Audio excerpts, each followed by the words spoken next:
Hello viewers, I Sushant Sahu, teacher in social studies, welcome you all to class 8 history chapter number 5.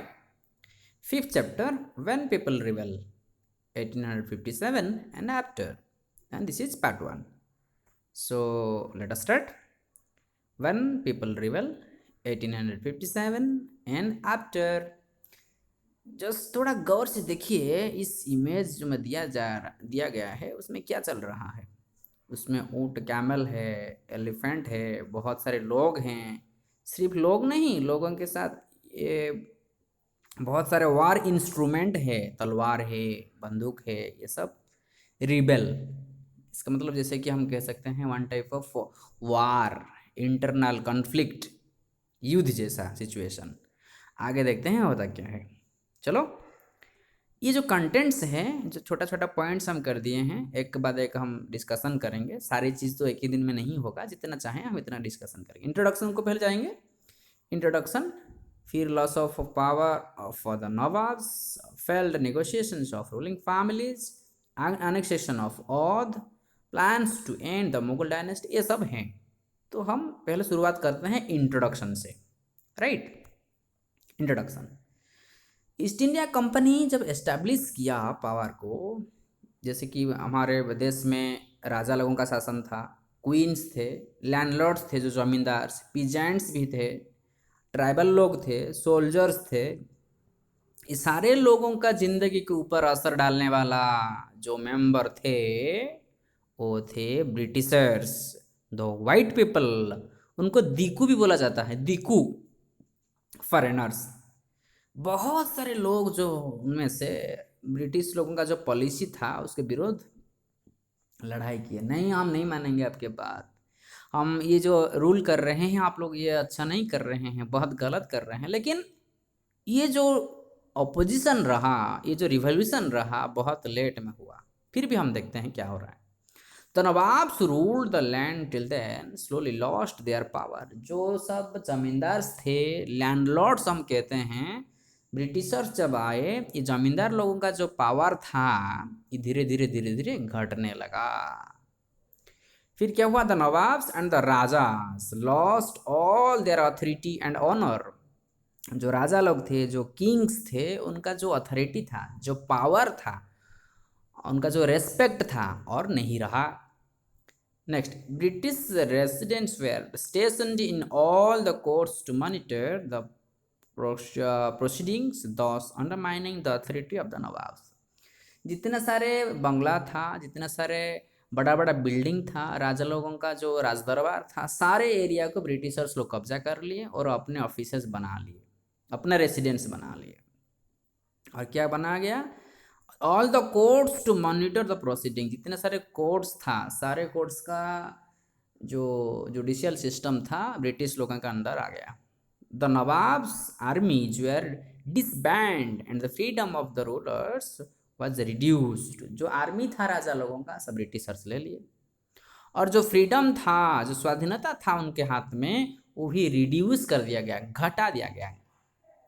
The revenue collected by the nawabs was taken by the Britishers. जो नवाब जो होते थे, जो राजा लोग होते थे, जो रेवेन्यू कलेक्शन करते थे कॉमन पीपुल से, ये सारे अभी ब्रिटिशर्स लेने लगे हैं, ब्रिटिशर्स हाथ को चला गया। And their territories were also seized. Territory का मतलब जो एरिया था राजा लोगों के अंडर, ये सब सीज कर दिया गया, मतलब ब्रिटिशर वो भी ले लिए। ओके, नेक्स्ट देखते हैं। नेक्स्ट क्या हुआ, many ruling families try to negotiate with the company in order to protect their interest. बहुत सारे ऐसे रॉयल फैमिली है, राज परिवार हैं, जो ब्रिटिश लोगों के साथ समझौता किए कि नहीं भाई, आप जो लेना है ले लो, लेकिन हमको प्रोटेक्शन दे दो, हमको बचा लो। तो वो समर्पित हो गए ये लोग। लेकिन सारे लोग समर्पित होने वाले नहीं थे। एग्जाम्पल लेते हैं, queen Lakshmibai. Rani Lakshmibai wanted to the company to recognise her adopted son as the heir of the kingdom after the death of his husband। Queen Lakshmibai, उनके जो हस्बैंड थे गंगाधर राव, तो उनके डेथ के बाद क्वीन लक्ष्मीबाई के जो बेटा था, वो बेटा उनका नेक्स्ट राजा बनेगा, नेक्स्ट किंग बनेगा, ये दावा करके क्वीन लक्ष्मीबाई ने लड़ाई की अंग्रेज लोगों के साथ। आप लोग थोड़ा बहुत सुने होंगे, She was very brave, she was very courageous, and she fought alone. फिर नाना साहब के एग्जाम्पल लेते हैं. Nana Sahib was adopted son of Peshwa Bajirao ji. Peshwa Bajirao टू आप सुने होंगे. वेन पेशवा बाजीराव डाइड, जब पेशवा बाजीराव का डेथ हो गया तो नाना साहब बनना चाहिए राजा, क्योंकि वो अडॉप्टेड सन थे. लेकिन ब्रिटिश कंपनी ये मना किया, नहीं नहीं ये नहीं हो सकता, आप ये नहीं कर सकते. The British refuse to do so. Britishers लोग ऐसा करने के लिए मना किए. And they had military power to defeat him in case of revolted. वो बोले कि नहीं ऐसा नहीं हो सकता, ये हमारे कानून के बाहर है, आप लोग ऐसा नहीं कर सकते. 1801 में सब्सिडियरी अलियंस, एक नया वाला प्लान ब्रिटिश लोगों का. सब्सिडियरी अलियंस से क्या होता है कि अगर कोई राजा वो फील करेगा कि देखो हमको सिक्योरिटी चाहिए, हमको प्रोटेक्शन चाहिए, तो ब्रिटिशर्स लोग मदद करते थे. ब्रिटिश सोल्जर्स आते थे, लेकिन जितने सारे सोल्जर्स आते थे, सारे सोल्जर्स का खर्चा, उनका खाना, उनका कपड़ा, जो ड्रेस, सारे राजा को भरना पड़ता था. और हर महीने में उनको तनख्वाह देना पड़ता था. जो तनख्वाह देते थे, जो भी सैलरी देते थे, सारे राजकोष से देना पड़ता था. तो जो ब्रिटिशर्स उनको प्रोटेक्ट करते थे राजा लोगों को, वो बहुत हाई सैलरी लेते थे. धीरे धीरे राजा लोग क्या किए, वो पैसा देना भी इतना ज़्यादा हो गया था, वो पैसा नहीं दे पाए. तो जब ये पैसा नहीं दे पाए, राजा लोगों का जो एरिया था धीरे धीरे ये ब्रिटिश लोगों के अंडर आ गया. ये जो अलियंस था उसको कहते हैं सब्सिडियरी. लॉर्ड वेल्सली एक ब्रिटिशर हैं, एक ब्रिटिश, वो इसको इम्प्लीमेंट किए थे. British governor Lord Wellesley implement किए थे सब्सिडियरी अलियंस. तो ये औध के ऊपर इम्प्लीमेंट किया गया था. फिर गवर्नर डेलहाउसी ने एक बनाए doctrine of lapse. Will study in further pages doctrine of lapse. ये और एक प्लान था, सेकेंड प्लान था ब्रिटिशर लोगों का. जिस राजा का खुद का बेटा नहीं होगा राजा बनने के लिए, उनका जो राजपद जो है वो ब्रिटिश लोगों के अंदर आ जाएगा. ये था डॉक्ट्रिन ऑफ लैप्स. कौन बनाए थे? डेलहाउसी, लॉर्ड डेलहाउसी और जनरल डेलहाउसी. फिर इसमें बताया गया है कि 1856 में Oudh was taken over by British. Oudh को ले लिया गया. It was one of the last territory to be annexed by the British. ये आखिरी टेरिटरी था ब्रिटिश साम्राज्य में मिलने के लिए. तो कितना प्रॉब्लम होता था उस समय में भारतीय लोगों को जीने के लिए सिर्फ. Next, Bahadur Shah Zafar too lost his Mughal emperor. Bahadur Shah Zafar टू वो भी लॉस्ट किए. 1849 में जनरल डलहौसी अनाउंस किए कि आफ्टर द डेथ, इसमें बता रहा हूँ देखो, after the death of Bahadur Shah Zafar the family of the king would be shifted out of the Red Fort to the given another place to live in Delhi. Bahadur Shah Zafar टू जो Red Fort का जो उनका कब्जा था, ब्रिटिशर्स लोग बोले कि नहीं देखो, जब बहादुर शाह जफर टू का डेथ हो जाएगा आप लोग उधर नहीं रहेंगे, आप लोग अलग वाला पैलेस आप जाइए रहिए, ये वाला हमारे अंडर आएगा. 1857 में जब after the death of Bahadur Shah Zafar, governor general Canning थे उस समय में, कैनिंग, लॉर्ड कैनिंग भी कहते हैं, ये डिसाइड किए that his descendants would not recognised as kings but would be called only princes. उनके बहादुर शाह जफर का जो बेटे थे उनको किंग्स नहीं बनाया गया, फिर सिर्फ प्रिंस बना के रखा गया, राजकुमार बना के रखा गया और कुछ नहीं. Thus, slowly but decisively the power of all the nawabs were taken by the British. धीरे धीरे नवाब्स लोगों का, किंग्स लोगों का सारे पावर्स ब्रिटिशर्स ले लिए. Next, loss of the power for the nawabs, और थोड़ा ब्रीफली देख लेते हैं. Since the mid 18th century the power of nawabs and rajas has been eroding. धीरे धीरे घटने लगा. The authority and the honor which the earlier commanded were gradually waning away. ठीक है. The British had appointed residents in many courts. बहुत सारे Britishers जो थे वो अपॉइंटमेंट किए थे रेसिडेंट्स बहुत सारे कोर्ट में. The freedom of the Indian rulers was reduced. Indian ruler का जो फ्रीडम था रिड्यूस हुआ. Their armed forces were disbanded. उनका जो आर्म्ड फोर्सेस था, जो सोल्जर्स थे, वो सारे ले लिए, बैन कर दिया गया, ब्रिटिशर्स ले लिए सब. The company also took away their revenues and territories in stages. जो रेवेन्यू था, जो टैक्सेस था, वो सारे अभी ब्रिटिशर्स लेने लगे, जो कि कलेक्शन किया जा रहा था नवाब लोगों के द्वारा. Next, failed negotiations of ruling families.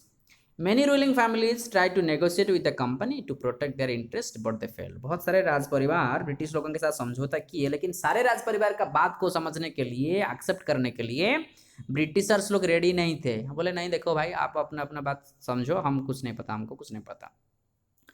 Example लेते हैं क्वीन लक्ष्मीबाई के बारे में, जो कि झांसी का हम थोड़े देर से पहले बात कर रहे थे। After the death of her husband, she wanted her adopted son to be recognised as the heir of the kingdom, जो कि हम कहते हैं नेक्स्ट वाला जो है, जो कि उत्तराधिकारी, नेक्स्ट वाला जो मेंबर आते हैं। लेकिन ये वाला चीज़ को ब्रिटिश लोग एक्सेप्ट नहीं किए।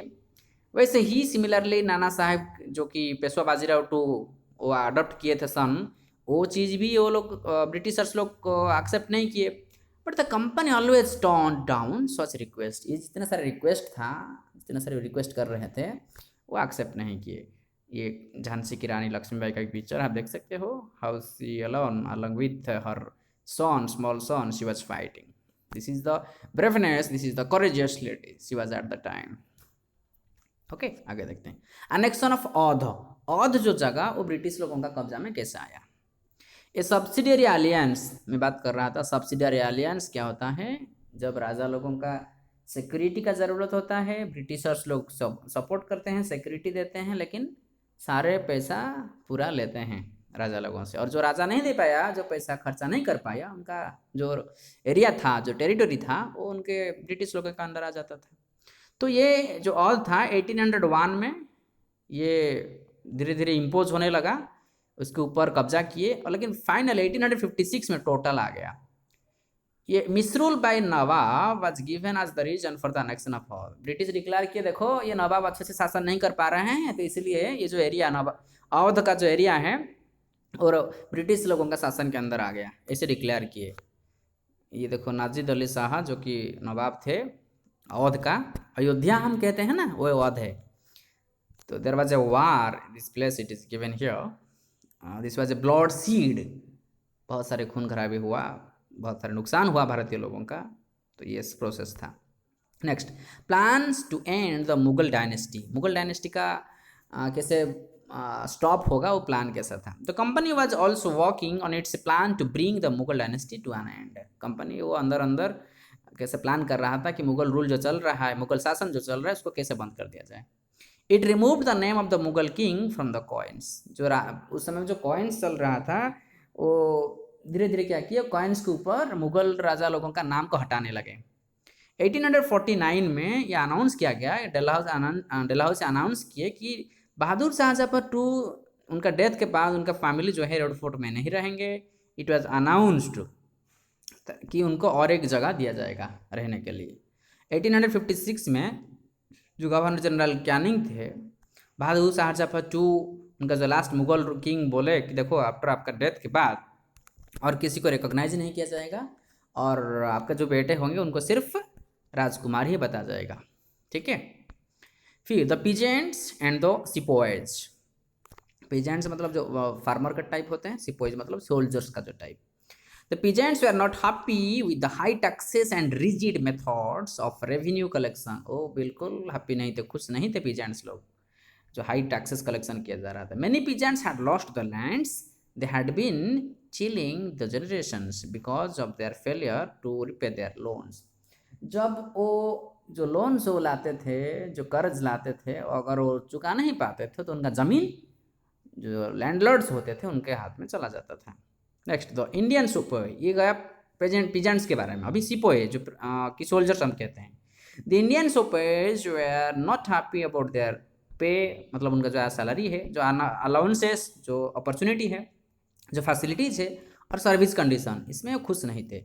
सम of the new rules violated their religious sensibilities and beliefs. बहुत सारे ऐसे रूल बनाए ब्रिटिशर्स लोग, जैसे कि उनका धर्म के ऊपर, उनका बिलीफ के ऊपर, उनका सोच के ऊपर प्रॉब्लम डाले। तो ऐसे ही उन लोगों को टर्चर किया जा रहा था, सिपोही लोगों को। Next, belief against sea voyage and its impact. ये देखो, ये एक स्टोरी हम कह सकते हैं, ये हमारे ट्रेडिशन ऐसा था। The Hindu believed that crossing the sea would mean that they would lose their religion and caste. Hindu लोगों का मन में उस समय ऐसा था, अगर वो सी को, समुद्र को क्रॉस करके जाएंगे तो उनका धर्म नष्ट हो जाएगा, उनका जो कास्ट है वो भी लॉस हो जाएगा। When the sepoys were told to go to Burma by the sea route, they refused to follow the order. उनको सब बताया गया कि आप बर्मा जाओ, ब्रिटिश लोग जब ऑर्डर किए, ये मना कर दिया, नहीं हम नहीं जाएंगे, हम जाने वाले नहीं हैं, हम हमारे धर्म को लॉस नहीं करना चाहते हैं। लेकिन बाद में क्या हुआ, however they agree to go by land route, वो जमीन के साइड में गए लेकिन सी रूट में जाने के लिए पूरा मना कर दिए। For this the sepoys were severely punished, जो सिपोही लोग मना किए थे हम सी रूट में नहीं जाएंगे, उनको बहुत कड़ी पनिशमेंट मिला। The company passed a new law in 1856, 1856 में एक नया लॉ पास किया गया। The new law made it mandatory किए, कंपल्सरी किए for a sepoy to agree to serve overseas if required. बोले कि देखो ये कंपल्सरी सबके लिए है, ये मैंडेटरी है कि जिसको बोला जाएगा, जो भी कोई सोल्जर है, जो भी कोई सिपाही है, कि आप जाओ सी रूट में जाओ, समुद्र के जो रास्ता है वो उधर जाओ, तो आपको जाना ज़रूरी है, आप मना नहीं कर सकते। बाद में क्या हुआ, most of the sepoys were from rural background, गांव का थे। They had families living in their villages, उनका गांव में उनका परिवार भी थे। So they also reacted to what was happening in the countryside. वो लोग भी ऐसे बताएं कि गांव में एक्चुअल हकीकत में होता क्या है, उनका बिलीफ सिस्टम क्या है, लेकिन ये तो मानने के लिए रेडी नहीं थे ब्रिटिशर्स लोग। These are the different images of that time in the mode of cartoon, ऐसे बना गया है रिवोल्यूशन का presentation. Next, response to reforms, जो रिफॉर्मेशन हुआ, जो चेंजेस हुआ, उसका रेस्पॉन्स कैसा था ब्रिटिश लोगों का। The British took several steps to reform the society, बहुत सारे चेंजेस, बदलाव लाने के लिए सोसाइटी में वो कैसे क्या क्या सब कदम उठाए। New laws were passed against the practice of sati, जो सती सिस्टम था, सती सिस्टम क्या है, अगर कोई वाइफ के हस्बैंड पहले मर जाते थे, वाइफ जिंदा रहते थे लेकिन उनके हस्बैंड पहले से मर जाते थे, तो ज़बरदस्ती उनका हस्बैंड का जो फ्यूनरल होता था, जो चीता होता था हम कहते हैं, उसके अंदर ज़बरदस्ती वो फीमेल को अंदर डाल दिया जाता था कि आप जाओ, आप खुद का जान को सेक्रीफाई करो तो आप सती होंगे, नहीं तो आपको यू विल बी पनिश्ड, आप सती नहीं हैं, ऐसे बोला जाता था। ये सिस्टम को कहते हैं सती। कितना ख़राब था उस समय में। लेकिन ब्रिटिश लोग बोले कि नहीं भाई देखो ऐसा नहीं होगा, ये अच्छा नहीं है, वो मना कर दिए। कहीं कहीं जगह में ब्रिटिश लोग भी अच्छा कदम लिए थे। A law was also pass to encourage widow remarriage. Widow remarriage का मतलब ऐसा है कि जिस जगह में सिचुएशन सेम है, जिस जगह में कोई हस्बैंड मर गए तो उसी लेडी को और एक बार मैरिज करने के लिए मौका, इसको कहते हैं विडो रीमैरेज। तो ये एक नया वाला कानून बनाए, ये भी सोसाइटी के लिए अच्छा था। The company officially promoted English language, officially वो लोग कैसे लोगों को इंग्लिश पता चले, कैसे कि उनका ऑफिशियल में काम में मदद आए, तो ऑफिशियल लैंग्वेज इंट्रोड्यूस किए। After 1830 Christians missionaries were allowed to function freely and they could even own land and property. जो क्रिश्चियन लोग थे उनको मौका मिला, उनको अपॉर्चुनिटी दिया गया कि लीजिए, आप पैसा लीजिए, आप ज़मीन लीजिए, आप स्कूल बनाइए, इंग्लिश एजुकेशन का स्प्रेड कीजिए। In 1850 a new law allowed and the Indian who had converted to Christianity to inherit property and his ancestor, जो कि क्रिश्चियन कन्वर्ट हो गए थे, उनको कुछ प्रॉपर्टी मिला, उनको कुछ ज़मीन मिला उस समय में। This law made it easier to convert to Christianity, ये इतना आसान हो गया लोगों को, गरीब लोग जो थे, जो लोगों को खाने के लिए नहीं मिल रहा था, वो लोग आसानी से क्रिश्चियन बन गए अपना रिलीजन को चेंज करके, क्योंकि उनको पैसा मिल रहा था, ज़मीन मिल रहा था, प्रॉपर्टी मिल रहा था, तो वो पूरा लालच पाके सब चले गए, अपना धर्म चेंज कर लिए, परिवर्तन कर लिए। Next, a feeling was developing among the most of the Indians that the Britishers were trying to destroy their religion. सारे लोगों का मन में ऐसा है कि था, ऐसा है कि थिंकिंग चल रहा था कि देखो ब्रिटिशर्स सारे मिल के हमारे रिलीजन को स्टॉप करना चाहते हैं, बंद करना चाहते हैं, रद्द करना चाहते हैं, सोशल कस्टम्स को भी बंद करना चाहते हैं, ट्रेडिशनल वे ऑफ लाइफ को भी बंद करना चाहते हैं। However, there were some others who wanted to get rid of many of the social evils. लेकिन हमारे सोसाइटी में जो सोशल एविल्स था, जो ब्लाइंड बिलीव्स था, उसको हटाने के लिए भी ब्रिटिशर्स लोग बहुत मदद किए हैं, ये तो हमको मानना पड़ेगा। This is one of the positivity from Britishers side. फिर mutiny to popular rebellion, mutiny जो धीरे धीरे छोटा छोटा इंटरनल कॉन्फ्लिक्ट होता था, इसको हम म्यूटिनी कहते हैं। जैसे कि सिपाही म्यूटिनी, सिपाही विद्रोह नहीं कहते हैं हम लोग। इसे पॉपुलर रिवेलियन कैसे हो गया देखते हैं। The rebellion of May 1857 threatened the companies very presence in India. वो एक थ्रेटन था, जैसे कि एक वार्निंग था, एक अलर्ट था ब्रिटिशर्स लोगों को, देखो भाई आप लोग बहुत कर लिए, आप अब जाने का तैयारी करो, हम अभी सहने वाले नहीं हैं, हम अभी अपोज करेंगे, हम रिवोल्यूशन करेंगे। तो नेक्स्ट में the mutiny which started from the cantonment in Meerut, इसमें क्या हुआ, इंग्ली फ्लड जो कहते हैं हम लोग को, जो सिपाही लोग, जो सोल्जर्स लोग, उनके उनका जो करेज, उनका जो एनर्जी, उनका जो कॉन्फिडेंस, वो शुरुआत हुआ था basically north and central India में स्प्रेड हुआ था। तो people of different sections in of society rose up in rebellion. समाज में अलग अलग जो सोसाइटी का अलग अलग पार्ट्स का जो मेंबर थे, अलग अलग कास्ट का मेंबर थे, अलग अलग सोशल डिवीजन का मेंबर थे, सारे लोग पार्टिसिपेट किए उसमें। Many historians regard at it as the biggest armed resistance to the colonialism। बहुत सारे हिस्टोरियंस जो थे, जो ऐतिहासिक थे, वो बोले कि देखो इतना बड़ा एक रिवोल्यूशन होगा तो हम कुछ बदलाव ला सकते हैं, ब्रिटिशर्स लोगों को हम अपोज कर सकते हैं, उनका शासन को बंद कर सकते हैं। तो ये रहने लगा कब का, ये 19th सेंचुरी का। Anywhere in the world, world में सबसे ज़्यादा फोकस्ड एरिया जो था उस समय में भारत था, हमारे देश हिंदुस्तान था। और वो इतना कड़ा मेहनत करते थे, वो लोगों की इकट्ठा करना, अंग्रेज लोगों के विरुद्ध लड़ाई करना, सारे जो कि गांव का लोगों को समझाना कि देखो ब्रिटिशर्स लोग हमको बहुत टॉर्चर कर लिए हैं और नहीं हम सह सकते हैं, हमको यूनिटी होना चाहिए, हमको कोऑपरेट करना चाहिए एक दूसरे को। तो ये उस समय में जो लोग लीडिंग ले रहे थे, सच में वो लोग really they are the messengers from God, right. So dear viewers, this is all about the today. Once again we'll meet in the next portion, next video. Till that, take care of your studies. Thank you all.